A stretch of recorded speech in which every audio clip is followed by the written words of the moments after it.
we able to have a guilt-free fun during a journey of exams, job hunting, and other various professional priorities? But before that, I want to ask a question. Is the life of an IMG about passing exams, ongoing hunt for a better job, specialization, buying a bigger house, expensive car with all the latest feature, and sending kids to private school? Well, you're not quite wrong, but in real life, the hunger for betterment will never stop.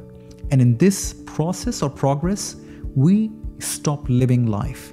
The point is, fun should be integral to our development. Now, I'm going to divide this conversation into number one, best way of having fun during exams, having a downtime during your medical job, do's and don'ts of fun. Yes, there should be some rules of how much fun one can have during the exam time. To me, fun is all about communication and time with your loved ones to recharge. I remember during my fellowship exam preparation, the study hours were long as I was working part-time and I would only be able to study productively on my days off. Firstly, if you're working, try to enjoy work.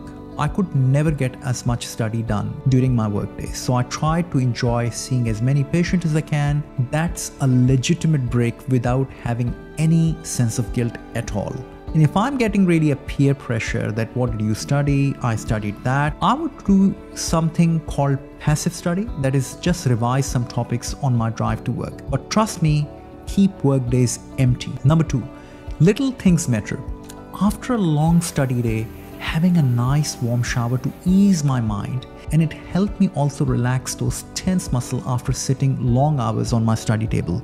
The shower and the sense of cleanliness, trust me, can be ultimate fun on your study days. Number three, after a hard day of studying, a warm cup of tea.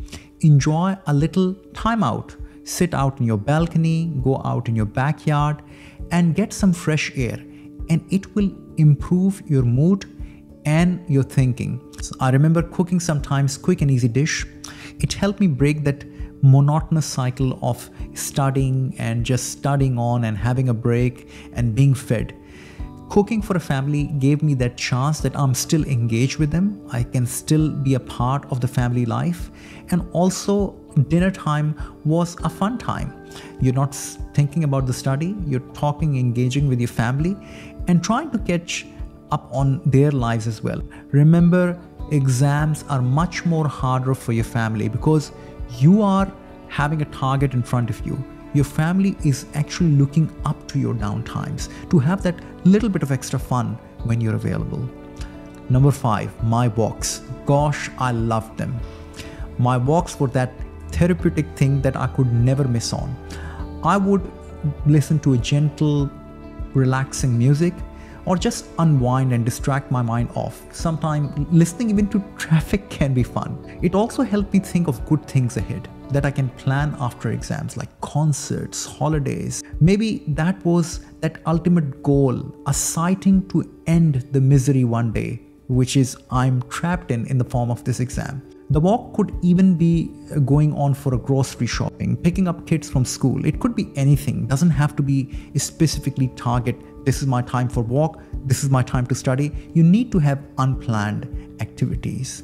Number six, what to do on your weekends? Well, if you can have a half day or better even a full day off and spend some time with yourself, looking after yourself or family outdoors, that is gold. I remember during my fellowship time, we spent a lot of time going to Brighton-le-Sands, which is not far from where I live in Sydney. Almost every weekend, we go to the beach, the water, playing soccer with my son, having some Nando's chicken, frozen yogurt afterward. It was something that I'd actually started to look forward to after a grueling week of work and studies. And the kids also had fun. Number seven, sleep, lots of it. Sleep early and get up early. For me, I'm a morning person.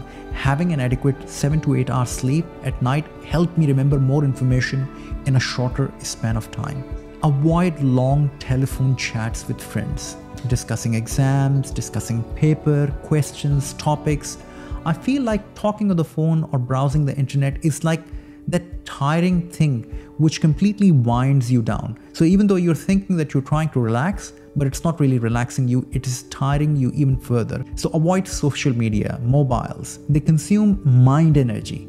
Lucky for me, back in 2015 when I was doing my fellowship exam, the social media was non-existent for me. I like to watch a bit of live news and some weekend television programs, and that was it. What about having a downtime in your medical job? Trust me, work is not all hard stuff. One can still have plenty of creative ways of being well while providing care for the patient. The idea is to have regular breaks, keep talking to your team, and always smile to give off those extra positive vibes. Now, first of all, make sure that you're well rested before your shift, as a well rested body is a good space to be in.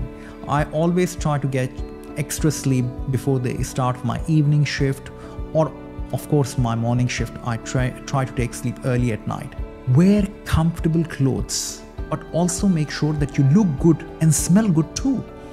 Wash and iron clothes with the nice accessories will make you feel good about yourself and your work, and it will improve your performance, trust me. I remember time when the scrubs were not in fashion then, and I used to wear nice clothes, nice shirts, tie.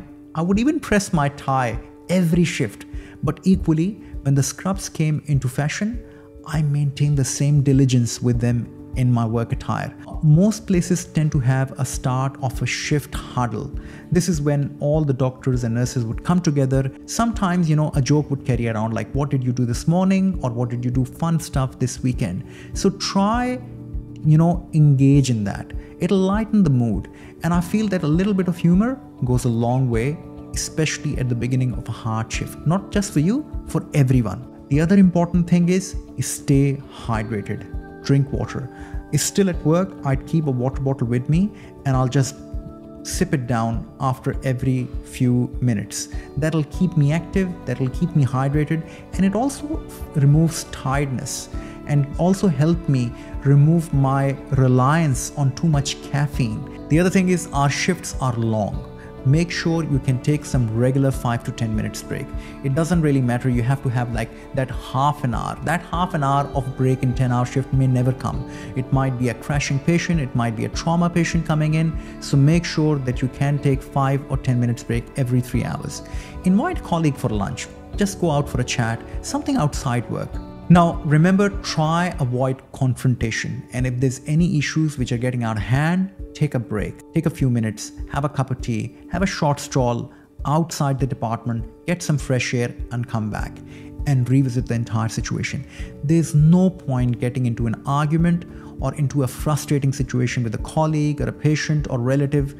It's just not worth it. Also try to plan some outside stuff with your working colleagues. I remember I went to an evening dinner with our emergency team at Bankstown Hospital a number of years ago. It was such a memorable event because it helped break the ice, let me understand about all the consultants and registrars that I was working with, and it was just excellent to have that bit of an extra understanding about where everybody's coming from, what have been doing in their life, and it just, makes you feel welcome and being a part of the team.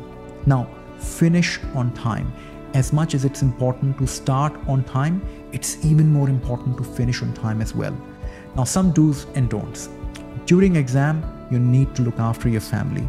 You have your studies to do, but your family, they look up to you for those brief little breaks. So keep your cool and give them this hope that at the weekend we'll go out, we'll have a dinner, we'll go to the beach, we'll go to the cinema or shopping or whatever it is, but please keep this engagement active. I would also advise is strongly against staying awake and pulling all-nighters. And if there's disturbance at your home, try early morning studies or even a public library. Now, eating healthy and regular meals while studying along with staying hydrated. A good nutrition is essential fuel for healthy mind and body. Now, I cannot advise you what you like and what you don't like, but have some regular nutritious meal. There's no harm in having some little indulgences. If you like chocolate, please make sure you can have some chocolate too. It's not a hard and fast rule that you're just eating healthy broccoli, staying hydrated and nothing else. You can mix and match to your liking. Now also continue to do things to some extent that make you happy. Like you can still have dinners, go to the cinema, shopping, go to the walks. Exams don't have to be a punishment. And we as IMGs actually make an exam a punishment for us. And in doing so, we can't either do a justice to our study and to our deprived social life. So remember, a happy mind is a productive one. Sit down with your partner, have a nice relaxing indoor evening if you can't go out. It's also that form of a non-verbal communication, watching a good and uplifting movie. Now don't avoid personal care. Not shaving, showering, self-isolation in some room in the name of building concentration and better studying is not a long-term solution. Most exams can be difficult to pass and you never know how long you're stuck in this phase for. So try and make the most of it without interrupting too much of your regular life. Don't argue, fight, or be angry or frustrated if something's not to your liking. Yes, you are studying for exam. There's no much stress for you from your work, from your exam. But a sense of failure is that fear which creates an extra anxiety. And getting in an argument would only heighten that level of anxiety. Don't overthink, overplan, or overspend when you're thinking of having fun.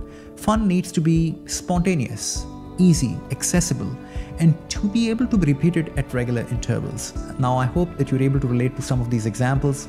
Please let me know in the comments what you have tried and tested and what are your proven methods of having fun. Take good care of yourself. Bye.